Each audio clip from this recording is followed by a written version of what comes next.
So after doing the initial certificate in TESOL, the original first teacher qualification, and having got a few years of experience in different schools around the world, I found myself just working in staff rooms with other teachers, helping them to develop their methodologies anyway. So I thought I'd like to formalize that and make it a more permanent position in order to pass on my skills and my experience that I'd picked up over the years. And I found myself enjoying it more and more when I was working with existing teachers and with people coming into the industry for the first time. It's a very rewarding thing to do.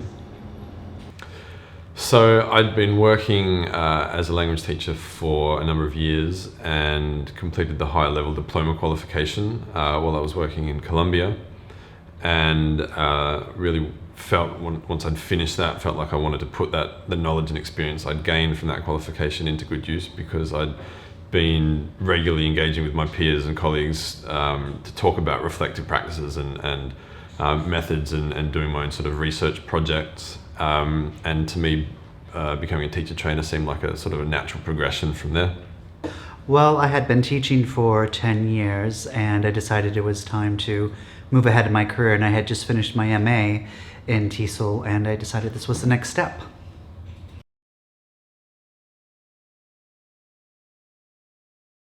Well, I just finished my first degree in linguistics, which isn't the most useful discipline in the world in terms of work and employment opportunities.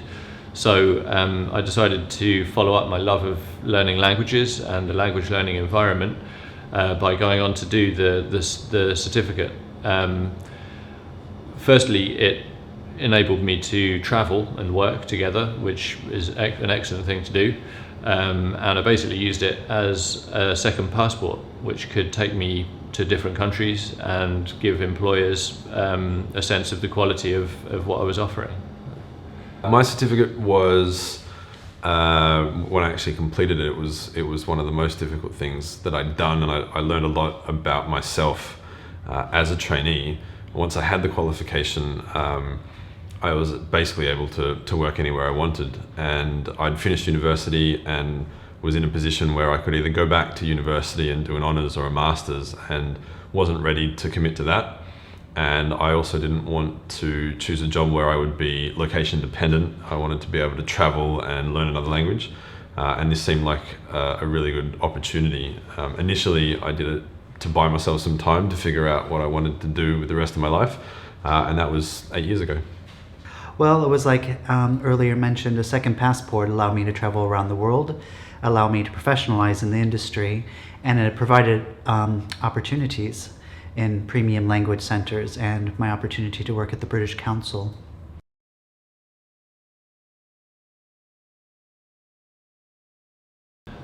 I think the best thing about working with trainees, especially here in Hong Kong, is the diversity of the groups that we get here.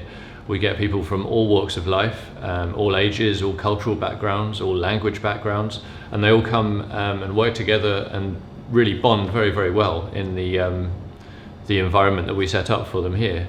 It's a very stressful experience, but the way that the trainees come together and work together to get through the course is a really, really good thing to see.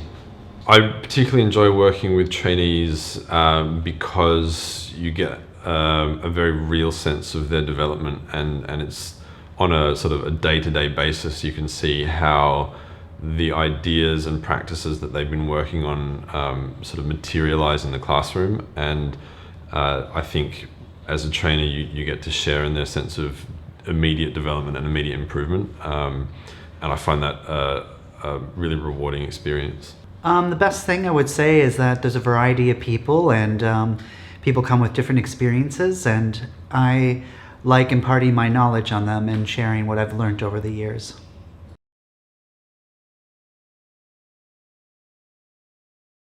I think the main challenge for trainees is time management.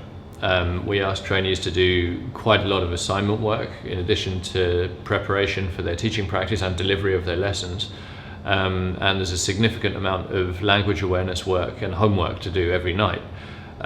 So for full-time students, for full-time trainees, I think time management for the requirements of the course is an issue. And for part-time trainees, often they have to balance the commitments of work and study to get through the course with a good result. So I think that's the major difficulty. I think the largest sort of obstacle for trainees to overcome is time management. Having said that, I think it also depends on the type of trainee. We get such a range of people on the course, and everybody is challenged in a different way, from people that haven't studied for a long time, who need to get back into the mode of thinking academically and reflecting on what they're writing, to the people that are native English speakers but have had no formal language training, and they have to acquire a huge amount of linguistic knowledge and teaching knowledge in order to participate on the course, all the while balancing the pressures of assignment work and teaching practice. Well, definitely tight deadlines, meeting deadlines and keeping current with work, because the workload is quite heavy.